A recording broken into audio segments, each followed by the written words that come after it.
Hi friends, நான் Mithran. Hang with Mithran அப்படிங்கிற YouTube சேனல்ல இருந்து பேங்கிங் அவேர்னஸ்க்கான வீடியோஸ்லாம் அப்லோட் பண்றேன். இதுக்கு முன்னாடி அப்லோட் பண்ண வீடியோஸ் எல்லாம் கண்டிப்பா உங்களுக்கு யூஸ்ஃபுல்லா இருக்கும். மறக்காம அதை பாத்துருங்க. இன்னைக்கு நம்ம என்ன பார்க்க போறோம் அப்படின்னா, பேங்கிங் ரெகுலேஷன் ஆக்ட் 1949 பத்தி பார்க்க போறோம். அந்த ஆக்ட்ல உள்ள இம்பார்ட்டன்ட் செக்ஷன்ஸ் என்னென்ன இருக்கு அதை பத்தி நம்ம இன்னைக்கு பார்க்க போறோம். ஸோ டாபிக் உள்ள போறதுக்கு முன்னாடி நம்ம சேனல் ஹேங் வித் மித்ரன் அதை சப்ஸ்கிரைப் பண்ண மறந்துடாதீங்க. இந்த வீடியோ பிடிச்சிருந்தா கண்டிப்பா லைக் பண்ணுங்க. அது மட்டும் இல்ல, இது உங்க ஃப்ரெண்ட்ஸ்க்கும் யூஸ்ஃபுல்லா இருக்கும் அப்படின்னா ஷேர் பண்ணுங்க. ஏதாவது ஃபீட்பேக் சொல்லணும், இல்ல இதுல நான் சொன்ன இன்ஃபர்மேஷன்ஸ் ஏதாவது தப்பா இருந்துச்சுன்னா மறக்காம அதை கமெண்ட்ல போஸ்ட் பண்ணிருங்க ஃப்ரெண்ட்ஸ். வாங்க டாபிக் உள்ள போகலாம். பேங்கிங் ரெகுலேஷன் ஆக்ட் 1949 இது ஒரு லா, இது ஒரு சட்டம். இது எப்போ இயற்றப்பட்டது அப்படின்னா மார்ச் 16, 1949 தான் இந்த ஆக்டை கொண்டு வந்தாங்க. இந்த ஆக்ட் 1949 எப்படி சொன்னாங்க அப்படின்னா பேங்கிங் கம்பெனிஸ் ஆக்ட் 1949 அப்படிதான் இந்த ஆக்ட சொன்னாங்க. ஆஃப்டர் ஒரு சில அமெண்ட்மெண்ட்ஸ் இன் 1965 அந்த அமெண்ட்மெண்ட் நடந்துச்சு. என்னன்னா கோஆபரேட்டிவ் பேங்கை இந்த இதுல ஆட் பண்ணாங்க. அதுக்கப்புறம் இந்த ஆக்ட 1966 ஃபர்ஸ்ட் மார்ச்ல இருந்து பேங்கிங் ரெகுலேஷன் ஆக்ட் 1949 அப்படிதான் சொன்னாங்க. அதுக்கப்புறம் தான் இந்த ஆக்ட் பேங்கிங் ரெகுலேஷன் ஆக்ட் 1949 மாறிச்சு. நெக்ஸ்ட் இந்த ஆக்டோட நோக்கம் என்ன? கண்டிப்பா ஒரு சட்டம் இயற்றோம் அப்படின்னாலே எதுக்கு ஒரு ரூல்ஸ் கொண்டு வரோம்? அது மூலமா ஒரு சில நல்ல விஷயங்களை செய்யறதுக்காகவும் ரெகுலேட் பண்றதுக்காகவும் கண்டிப்பா எதுக்காக கொண்டு வந்தாங்க? இதனா regulating the banking sector in இந்தியாவில் உள்ள எல்லா பேங்கிங் செக்டாரையும் மானிட்டர் பண்றதுக்காகவும் அதை ரெகுலேட் பண்றதுக்காகவும் கொண்டு வந்தாங்க. ஏன் அதை ரெகுலேட் பண்ணணும்னா அதுல போட்ட பணம் மக்களுடைய பணம், ஷேர் ஹோல்டர்ஸோட பணம், இது எல்லாமே சேஃபா இருக்கணும், இது எல்லாமே அவங்களுக்கு திருப்பி போய் சேரணும் அப்படிங்கிறதுக்காக கொண்டு வரப்பட்டதுதான் இந்த மாதிரி act, banking regulation act. So banking regulation act மூலமா நியூ பேங்க்ஸ் லைசன்ஸ் கொடுக்கறது, இருக்கிற பேங்க்ஸை மானிட்டர் பண்றது, அதை நல்லபடியா ரெகுலேட் பண்றது, இது எல்லாமே பேங்கிங் ரெகுலேஷன் ஆக்ட் மூலமா பண்ணலாம் அப்படிங்கிறதுக்காக கொண்டு வரப்பட்டதான் என்னது பேங்கிங் ரெகுலேஷன் ஆக்ட். ஸோ இந்த பேங்கிங் ரெகுலேஷன் ஆக்ட் ரெண்டு பேங்குக்கு அப்ளிகபிள் கிடையாது, அதாவது ரெண்டு இன்ஸ்டிடியூட்டுக்கு அப்ளிகபிள் கிடையாது. என்னன்னா ஒன்னு cooperative land mortgage development banks, இதுக்கும் பிரைமரி அக்ரிகல்ச்சரல் கோஆபரேட்டிவ் சொசைட்டிஸ், இந்த ரெண்டுக்கும் இந்த ஆக்ட் அப்ளிகேபிள் கிடையாது. தென் 2020 இந்த ஆக்ட் மூலமா என்ன கொண்டு வந்தாங்கன்னா, இப்போ ரீசெண்டா அர்பன் கோஆபரேட்டிவ் பேங்க்ஸை RBI கீழே கொண்டு வந்தாங்க. இது எல்லாருக்குமே தெரிஞ்சிருக்கும். இதான் இந்த ஆக்ட் பத்தின ரீசன்ட் நியூஸ். அதுக்கு அடுத்த banking regulation act. Banking regulation ஆக்ட்ல மொத்தம் எத்தனை செக்ஷன்ஸ் இருக்கு அப்படின்னா 56 செக்ஷன்ஸ் இருக்கு, 56 செக்ஷன்ஸ் இருக்கு. அதுல முக்கியமான சில செக்ஷன்ஸ் தான் நான் இன்னைக்கு எடுத்துட்டு வந்திருக்கிறேன். சோ அதை எல்லாத்தையும் பார்க்கலாம். அதுக்கு முன்னாடி cooperative banks are included in section 56. So cooperative பேங்க்ஸை 1965 ஆட் பண்ணாங்கன்னு சொன்னல, அது எந்த செக்ஷன் கீழனா செக்ஷன் 56 கீழே தான் ஆட் பண்ணாங்க. அதுக்கப்புறம் தான் நம்ம பேங்கிங் கம்பெனிஸ் ஆக்ட் எப்படியா மாறிச்சு, பேங்கிங் ரெகுலேஷன் ஆக்ட் 1949 மாறிச்சு. வாங்க இப்போ என்னென்ன இம்பார்ட்டன்ட் செக்ஷன்ஸ் எல்லாம் இருக்கோ அது எல்லாத்தையும் ஒரு கிளான்ஸ் பார்த்துடலாம்.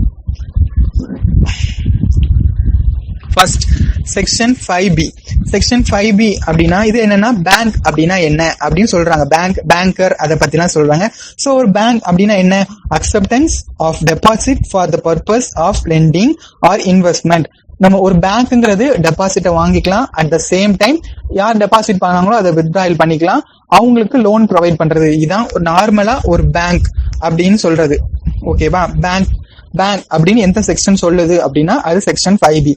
ரெண்டாவது செக்ஷன் 5C. 5Cங்கிறது என்ன சொல்றாங்கன்னா, பேங்கிங் கம்பெனி அப்படின்னா என்ன? எந்த கம்பெனி இந்தியால which transacts the business of banking business நடத்துறாங்களோ அந்த கம்பெனி எல்லாமே என்னதான் பேங்கிங் கம்பெனின்னு எந்த செக்ஷன் கீழே சொல்றோம்? Banking section, banking regulation act 1945 section 5C கீழே சொல்றாங்க. தென் செக்ஷன் 5CA. 5CA என்ன சொல்றாங்கன்னா, பேங்கிங் பாலிசினா என்ன அப்படின்னா அந்த RBI-யால ஃப்ரேம் பண்ணப்படுற பாலிசி எல்லாமே பேங்கிங் பாலிசி தான். RBI கீழே ஃப்ரேம் பண்ற பாலிசி எல்லாமே பேங்கிங் பாலிசி தான் அப்படின்னு சொல்றாங்க. இதுதான் section 5B, 5C, 5CA. Next என்னன்னா செக்ஷன் 10. செக்ஷன் 10 என்ன சொல்றாங்கன்னா, இப்போ RBI கீழே நிறைய பேங்க்ஸ் இருக்குது. அப்படித்தானே? அந்த பேங்க்ஸ்ல உள்ள மேனேஜிங் டைரக்டர், அதுல உள்ள எம்ப்ளாயீஸ் எல்லாருமே வந்து குற்றம் இல்லாதவங்களா இருக்கணும். அவங்க மேல எந்த ஒரு கேஸோ எந்த ஒரு கிரிமினல் அஃபென்ஸோ எதுவுமே இருக்கக்கூடாது. இது எந்த செக்ஷன் கீழே வருது அப்படின்னா செக்ஷன் 10 கீழே வருது. தென் செக்ஷன் 12. செக்ஷன் 12 என்ன சொல்றாங்கன்னா capital structure of the company. அதாவது ஒரு பேங்கிங் கம்பெனி, ஒரு பேங்கிங் இன்ஸ்டிடியூஷன்னாலே அதுல என்னெல்லாம் இருக்கணும்? ஆத்தரைஸ்டு கேபிட்டல் இருக்கணும், சப்ஸ்கிரைப்டு கேபிட்டல் என்ன, பெய்ட் அப் கேபிட்டல், இது எல்லாமே ஒரு ரேஷியோ கீழே கொண்டு வராங்க. இதெல்லாம் எந்த ரேஷியோ கீழே இருக்கணும்னா 4:2:1. அதாவது 4 பங்கு ஆத்தரைஸ் கேபிட்டல்னா கண்டிப்பா அதுல ஒரு 2 போர்ஷன் என்னவா இருக்கணும்? சப்ஸ்கிரைப் கேபிட்டலா இருக்கணும். அதுல கண்டிப்பா ஒரு போர்ஷனாவது பெய்ட் அப் கேபிட்டலா இருக்கணும். சோ ஒரு கேபிட்டல் ஸ்ட்ரக்சர் ஆஃப் பேங்கிங்கை வந்து எது ஆக்ட் கீழே கொண்டு வராங்க, எந்த செக்ஷன் கீழே கொண்டு வராங்க அப்படின்னா செக்ஷன் 12க்கு கீழே கொண்டு வராங்க. நெக்ஸ்ட் என்ன பார்க்க போறோம்னா செக்ஷன் 13. செக்ஷன் 13ல என்ன சொல்றாங்கன்னா ஒரு பேங்க் வந்து கமிஷனோ புரோக்கரேஜோ டிஸ்கவுண்டோ எதுக்கு மேல கொடுக்க கூடாதான்? 2.5% of the paid up capital. நம்ம பெய்ட் அப் கேபிட்டல்னு ஒண்ணு வச்சிருப்போம். அந்த கேபிட்டல்ல இருந்து 2.5%க்கு மேல கண்டிப்பா எந்த பேங்கிங்கோ யாருக்குமே கமிஷனோ புரோக்கரேஜோ டிஸ்கவுண்டோ கொடுக்க கூடாது, அவங்க ஷேர் ஹோல்டர்ஸ்க்கோ யாருக்கோ. ஓகேவா? தென் நெக்ஸ்ட் என்னன்னா செக்ஷன் 20. செக்ஷன் 20 கீழ என்னன்னா restrictions on loans and advances to banking officials. அதாவது அந்த பேங்கிங்ல உள்ள ஹையர் அத்தாரிட்டிஸ், சிஇஓவா இருக்கலாம், எம்டியா இருக்கலாம், அவங்களுக்குலாம் லோன்ஸ் கிடையாது. லோன்ஸ் கிடையாதுன்னு மீன்ஸ் அந்த லோன்ஸ் எல்லாம் ஒரு சில ரெஸ்ட்ரிக்ஷன்ஸ் கொண்டு வந்திருக்காங்க.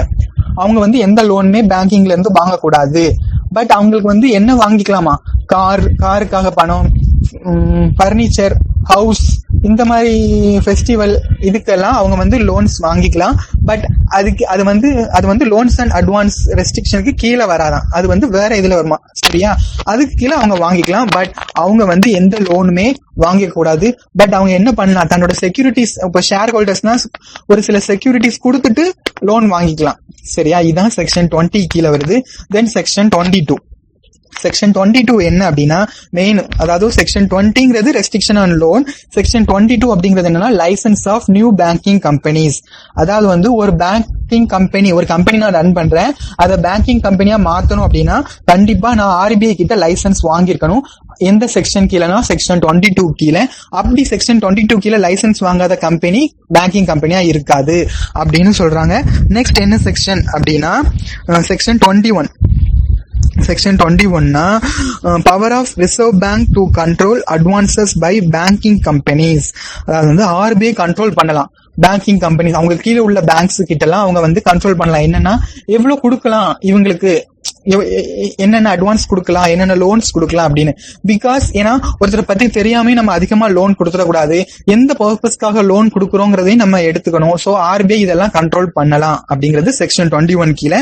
செக்ஷன் 21A என்னன்னா rate of interest charge by banking companies not to subject to scrutiny by courts. அதாவது வந்து இப்ப நம்ம வந்து ஒரு இன்ட்ரெஸ்ட் பிக்ஸ் பண்ணி நம்ம ஒரு பேங்க் வச்சிருக்கிறோம், அதுல இன்ட்ரெஸ்ட் பிக்ஸ் பண்ணி ஒருத்தருக்கு லோன் கொடுத்தாச்சு. இதுக்கப்புறம் அவங்க போய் ஒரு கோர்ட்ல கேஸ் போடுறாங்க, இங்க இன்ட்ரெஸ்ட் ரேட் அதிகமா இருக்கு, நான் இவ்வளவு கெட்டிருக்கிறேன் அப்படின்னு சொன்னாலுமே கோர்ட் அதுல தலையிடக்கூடாது. சரியா? இதான் செக்ஷன் 21A கீழே வருது. தென் செக்ஷன் 24. செக்ஷன் 24 கீழே என்ன இருக்குன்னா ஸ்டாச்சுட்டரி லிக்விடிட்டி ரேஷியோ, எஸ்எல்ஆர் எல்லாத்துக்குமே தெரியும். எஸ்எல்ஆர் ஃபிக்ஸ் பண்றது ஆர்பிஐ. எந்த செக்ஷன் கீழனா செக்ஷன் 24 கீழே. இப்போ ஆர்பிஐயோட எஸ்எல்ஆர் எவ்வளவு அப்படின்னா 18.5% தான் எஸ்எல்ஆர். எஸ்எல்ஆர்ங்கிறது என்னன்னு தெரியும். அதாவது ஒரு பேங்கிங் நம்ம நடத்துறோம் அப்படின்னா நம்ம கிட்ட டெபாசிட் பண்ணிருக்காங்க, நம்ம கிட்ட வர டெபாசிட் தான் நம்ம வந்து பிசினஸ் மேனுக்கு லோனா கொடுப்போம். அப்படி எல்லாத்தையுமே நம்ம லோனா கொடுத்துட்டோம்னா நாளைக்கு அது வருமானு தெரியாது. சோ கொடுத்தவங்க நாளைக்கு கேட்டா நமக்கு அது ரொம்ப பிரச்சனையா இருக்கும். சோ ஒரு சில அமௌண்ட்டை வந்து கேஷாவே டெபாசிட், நம்ம வாங்கின டெபாசிட்டை கேஷாவே சேர்த்து வச்சா அது வந்து சிஆர்ஆர், கேஷ் ரிசர்வ் ரேஷியோ. இதே வந்து அவங்க கொடுக்குற டெபாசிட்டை கோல்டாவோ இல்ல கவர்மெண்ட் செக்யூரிட்டிஸ்ல இன்வெஸ்ட் பண்ணாவோ அதான் என்னது எஸ்எல்ஆர். சோ அப்படி இன்வெஸ்ட் பண்றது மூலமா அது ஒரு பாதுகாப்பா இருக்கும். இப்போ வந்து இன்னைக்கு டெபாசிட் பண்ணவங்க நாளைக்கே வந்து கேட்டாங்க அப்படின்னா நம்ம அதை அவங்களுக்கு ரிட்டர்ன் பண்ணலாம். இதான் எஸ்எல்ஆர். இந்த எஸ்எல்ஆர் எப்படி பிக்ஸ் பண்றாங்க அப்படின்னா ஆர்பிஐ தான். எந்த செக்ஷன் கீழனா 24. எஸ்எல்ஆர் பத்தி இன்னும் கொஞ்சம் டீடைலா நம்ம ஆர்பிஐ மானிட்டரி பாலிசியில பார்க்கலாம். நெக்ஸ்ட் செக்ஷன் என்ன அப்படின்னா section 23 prohibits bankings from opening a new place of business in India or abroad without. RBI கிட்ட அப்ரூவல் வாங்காம ஒரு பேங்க் இன்னொரு பிரான்ச் இந்தியாலயோ இல்ல வெளிநாட்டுலயோ ஓபன் பண்ண கூடாது. இதான் செக்ஷன் 23 கீழே சொல்றது. தென் செக்ஷன் 26. செக்ஷன் 26ல என்ன சொல்றாங்க அப்படின்னா, every bank should submit the annual return to RBI. RBI கிட்ட பேங்க் வந்து இயர்லி ஒன்ஸ் ரிப்போர்ட் சப்மிட் பண்ணணும். எல்லா ரிப்போர்ட்டுமே சப்மிட் பண்ணணும், கண்டிப்பா சப்மிட் பண்ணணும். இல்லாட்டி அது ஃபர்தர் ஆக்ஷன் எடுப்பாங்க. அது எந்த செக்ஷன் கீழனா 26 கீழே. Section 35A. செக்ஷன் 35A அப்படிங்கிறதும் இது ஒரு இம்பார்ட்டன்ட் செக்ஷன் தான். என்ன சொல்றாங்க இந்த செக்ஷன்ல அப்படின்னா, RBI to give directions to banks and can take action. RBI வந்து ஒரு பேங்க்ல சில நடவடிக்கைகள் எடுக்கலாம். எப்படின்னா, இப்போ நம்ம அன்னைக்கே பார்த்தோம், பஞ்சாப் மகாராஷ்டிரா கோஆபரேட்டிவ் பேங்க் வந்து சில ஃப்ராட்ஸ் பண்ணாங்க அப்படின்னு. ஸோ ஆர்பிஐ உள்ள தலையிட்டு அதுல உள்ளவங்க எல்லாம் ரிமூவ் பண்ணாங்க. தென் அதுல ஒரு சில நடைமுறைகள்லாம் கொண்டு வந்தாங்க. இவ்வளவுதான் எடுக்கணும், இவ்வளவு டெபாசிட் தான் எடுக்கணும் அப்படின்னு சொல்றது. இவ்வளவு டெபாசிட் இருக்கலாம், இதுக்கு மேல டெபாசிட் லிமிட் கிடையாது, வித்ட்ராயல் வந்து இதுக்கப்புறம் பண்ணக்கூடாது அப்படின்னு சொல்லுவாங்கல்ல. அதெல்லாம் செக்ஷன் 35A கீழே வரும். RBI to give direction to banks and can take action. அவங்க என்ன நடவடிக்கைனாலும் எடுக்கலாம். இதான் செக்ஷன் 35A கீழே வர்றது. தென் என்ன செக்ஷன்னா, செக்ஷன் 36AA. என்ன, power of RBI to remove any managerial persons and other employees from the bank. ஆர்பிஐக்கு பவர் இருக்கு. என்ன அப்படின்னா, இப்போ ஒரு பேங்க்ல ஃப்ராட் நடக்கு அப்படின்னா, இல்ல ஒரு பேங்க்ல உள்ள மேனேஜிங் டைரக்டரையோ ஹையர் அத்தாரிட்டியவோ நம்ம ரீப்ளேஸ் பண்ணலாம். அவங்க பதவியில இருந்து ரிமூவ் பண்ணலாம், டிஸ்மிஸ் பண்ணலாம், சஸ்பெண்ட் பண்ணலாம். இது எல்லாமே ஆர்பிஐக்கு வந்து பவர் இருக்குது.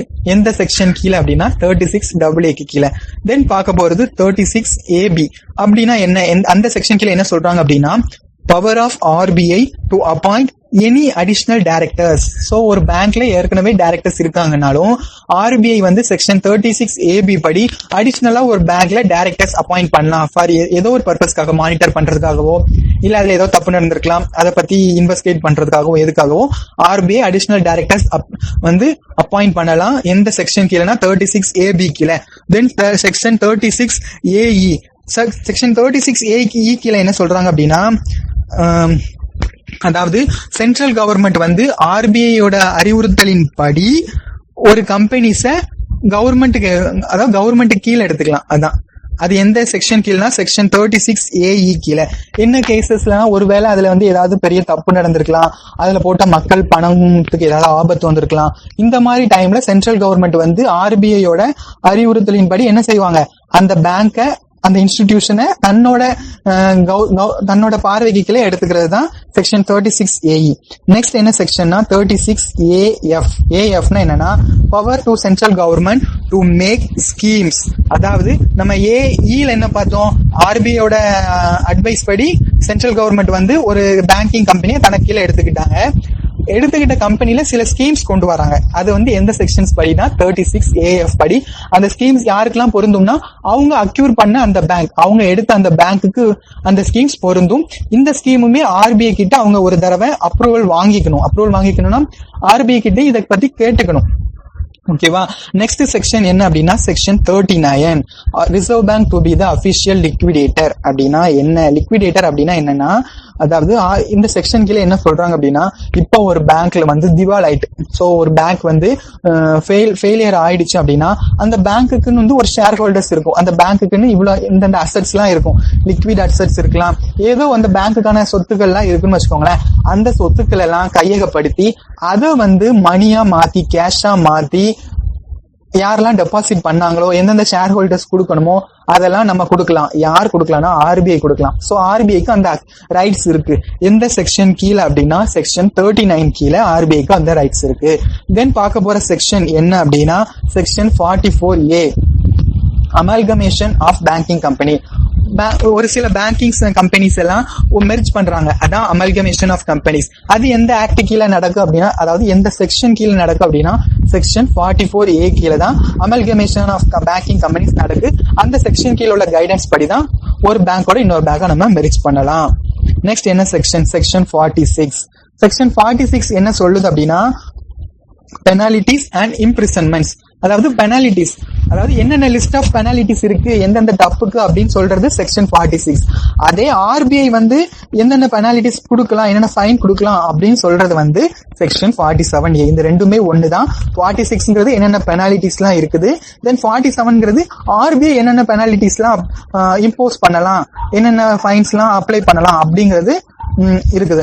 அந்த ரெண்டு செக்ஷனுமே ஒரு பேங்க் என்ன தப்பு பண்ணா, அதாவது ஒரு ரிப்போர்ட் நம்ம சப்மிட் பண்ண சொல்றோம், அந்த ரிப்போர்ட் அவங்க கரெக்ட் டைம்ல சப்மிட் பண்ணலாம், 20 லட்சம் ரூபாய் அவங்க மேல ஃபைன் பண்ணலாம். அதே மாதிரி அவங்க சப்மிட் பண்ண ரிப்போர்ட்ல ஏதாவது தப்பு இருந்துச்சுன்னா அவங்களுக்கு 3 வருஷ சிறை தண்டனையும் 1 கோடி ரூபாய் அபராதமும் கூட அவங்க பிக்ஸ் பண்ணலாம். இதுதான் 46, 47 கீழே வருது. நிறைய பெனாலிட்டிஸ் இருக்குது. ஃப்ரீயா இருந்தீங்கன்னா ரீட் பண்ணி பாருங்க, தெரியும். தென் section 49. Section 49 special provisions to private banking companies. அதாவது இதுல என்ன சொல்ல வராங்க அப்படின்னா, இப்போ வந்து இவங்க வந்து ஒரு பேங்கோட டைரக்டரை இன்னொரு பேங்க்குக்கும் டைரக்டரா அப்பாயிண்ட் பண்ணலாம். அதான் இதுல மூலமா சொல்ல வருது. பிரைவேட் பேங்கிங் கம்பெனிஸ்லயோ சாரி இது வந்து செக்ஷன் 49. இது வந்து பிரைவேட் பேங்க் கம்பெனிஸ்க்குன்னு கொண்டு வரப்பட்ட சில இந்த செக்ஷன்ல பிரைவேட் பேங்கிங் கம்பெனிஸ்க்குன்னு சில செக்ஷன்ஸ் கொண்டு வந்திருக்காங்க இந்த செக்ஷன் கீழே. சோ இது வந்து பிரைவேட் பேங்கிங் கம்பெனிஸ் எப்படி இருக்கணும் அப்படிங்கிறது. பட் இதுக்கப்புறம் என்னன்னா 1956ல வந்து கம்பெனிஸ் ஆக்ட் அப்படின்னு ஒண்ணு வந்துட்டு அப்படிதானே. சோ இந்த செக்ஷன் கீழே வந்து என்ன சொல்றாங்கன்னா கம்பெனிஸ் ஆக்ட் 1956 பத்தி தான் சொல்றாங்க. சாரி, செக்ஷன் 49 அப்படிங்கிறது பிரைவேட் பேங்கிங் கம்பெனிஸ் பத்தின செக்ஷன். தென் நம்ம பார்க்க போறது என்ன அப்படின்னா செக்ஷன் 49A. சோ 49A இது வந்து இந்த தடவை ஆகஸ்ட் மாச கரண்ட் அஃபேர்ஸ் நினைக்கிறேன். Positive pay system, cheque truncation system, cheque frauds எல்லாம் அவாய்ட் பண்றதுக்காக பாசிட்டிவ் பே சிஸ்டம்னு ஒண்ணு கொண்டு வந்தாங்க. எவ்வளவு அமௌண்ட்டுக்கு மேல 50,000க்கு மேல இருந்துச்சுன்னா பாசிட்டிவ் பே சிஸ்டம் கொண்டு வரலாம் அப்படின்னு சொன்னாங்க, அப்படித்தானே. சோ அது எந்த செக்ஷன் கீழே கொண்டு வந்தாங்கன்னா 49A கீழே தான் கொண்டு வந்தாங்க. சோ அப்ப 49A செக்ஷன் என்ன சொல்றாங்க அப்படின்னா, செக் மூலமா வித்ட்ராயல் பண்றதுக்கான சில கைட்லைன்ஸ் கொடுக்குறாங்க. ஓகேவா, இதுதான் 49A. 49B change of name by banking companies. இப்போ ஒரு பேங்க் தன்னோட நேமை சேஞ்ச் பண்ணணும் அப்படின்னா ஆர்பிஐ கிட்ட அப்ரூவல் வாங்கணும். சோ அப்படி ஆர்பிஐ கிட்ட அப்ரூவல் வாங்கணும்னா அவங்க என்னென்ன கைட்லைன்ஸ் தான் ஃபாலோ பண்ணணும் அப்படின்னு சொல்றதா என்னது செக்ஷன் 49B. ஓகேவா. தென் செக்ஷன் 51 இதான் applications of certain provisions to the State Bank of India and other notified banks. இதுல தான் என்ன சொல்றாங்க அப்படின்னா, ஒரு ஸ்டேட் பேங்கோட டைரக்டரை எடுத்து நான் ஒரு ஆர்ஆர்பிக்கோ இல்ல அதர் பேங்க்குக்கோ டைரக்டரா அடிஷனல் டைரக்டரா கூட நான் வைக்கலாம். இல்ல கவர்மெண்டே ஒரு அபிஷியல் ஒரு கவர்மெண்ட் ஆபீசரையே நான் ஒரு ஸ்டேட் பேங்கோட டைரக்டரா பிக்ஸ் பண்ணலாம் அப்படின்னு சொல்றதா என்னது செக்ஷன் 51. நெக்ஸ்ட் பார்க்க போறது இந்த ரெண்டு செக்ஷன் மட்டும் தான். செக்ஷன் 52. செக்ஷன் 52 என்னன்னா power of central government to make rules. Already ஒரு செக்ஷன்ல பார்த்தோம், சென்ட்ரல் கவர்மெண்ட் வந்து ஒரு பேங்கிங் கம்பெனி ஆர்பிஐயோட அறிவுறுத்தலின்படி எடுத்துக்கலாம். அப்படி எடுத்த பேங்குக்கு சில ஸ்கீம்ஸ் எல்லாம் அவங்க ஃப்ரேம் பண்ணாங்க அப்படின்னா அது ஒரு செக்ஷன். அதே மாதிரி செக்ஷன் 52 என்னன்னா சென்ட்ரல் கவர்மெண்ட் வந்து சில பேங்கிங் ஸ்கீம்ஸ்ல சில ரூல்ஸ் கொண்டு வரலாம். இதுவுமே ஆர்பிஐ கிட்ட அப்ரூவல் வாங்கணும்னு சொல்றதை விட ஆர்பிஐ கிட்ட கேட்டுக்கலாம், ஆர்பிஐயோட பார்வையிலேயே இதை வாங்கிக்கலாம். சில ரூல்ஸ் சொல்லலாம், சில பேங்கிங் ரூல்ஸ், பேங்கிங் செக்டர்ல இந்தந்த ரூல்ஸ் எல்லாம் கொண்டு வரது அப்படிங்கறதெல்லாம் எந்த செக்ஷன் கீழே வருது அப்படின்னா செக்ஷன் 52 கீழே யாரு சென்ட்ரல் கவர்மெண்ட் என்னென்ன ரூல்ஸ் ஃப்ரேம் பண்ணலாம் பேங்கிங் செக்டர்ல அப்படிங்கிறது செக்ஷன் 52 கீழே வருது. தென் செக்ஷன் 56 ஆல்ரெடி பார்த்த மாதிரி இந்த செக்ஷன் தான் லாஸ்ட் செக்ஷன். இந்த செக்ஷன் என்ன சொல்றாங்கன்னா கோஆபரேட்டிவ் பேங்க்ஸுக்காக சில கைட்லைன்ஸ். சோ ஆர்பிஐ கீழே வந்து கோஆபரேட்டிவ் பேங்க்ஸ் இருக்குது. என்னென்ன கோஆபரேட்டிவ் பேங்க்ஸ் இப்ப 2020ல கொண்டு வந்தாங்க அப்படின்னா, அதாவது ஆர்பிஐயோட சூப்பர்வைசன் கீழே அர்பன் கோஆபரேட்டிவ் பேங்க்ஸும் மல்டி ஸ்டேட் கோஆபரேட்டிவ் பேங்க்ஸ் தான் இது கீழே கொண்டு வந்தாங்க ஃப்ரெண்ட்ஸ். சோ செக்ஷன் 56ங்கிறது எதுக்காக, கோஆபரேட்டிவ் பேங்க்ஸுக்காக. சரியா ஃப்ரெண்ட்ஸ், இவ்வளவுதான் important sections of banking regulation act 1949. So இது எல்லாமே உங்களுக்கு யூஸ்ஃபுல்லா இருக்கும்னு நினைக்கிறேன். மறக்காம லைக் பண்ணுங்க, ஷேர் பண்ணுங்க, அண்ட் நம்ம சேனல் ஹேங் வித் மித்ரனை சப்ஸ்கிரைப் பண்ணுங்க. நெக்ஸ்ட் நம்ம என்ன பார்க்கலாம்னா இம்பார்ட்டன்ட் கமிட்டிஸ் இல்லனா இம்பார்ட்டன்ட் ஆக்ட்ஸ், என்னென்ன ஆக்ட்ஸ் எல்லாம் இருக்கு பேங்கிங்ல அப்படிங்கறத பத்தியும் ஒரு சின்ன கிளான்ஸ் பார்க்கலாம் நெக்ஸ்ட் வீடியோல. மறக்காம லைக் பண்ணிருங்க, நம்ம சேனலை சப்ஸ்கிரைப் பண்ணிருங்க.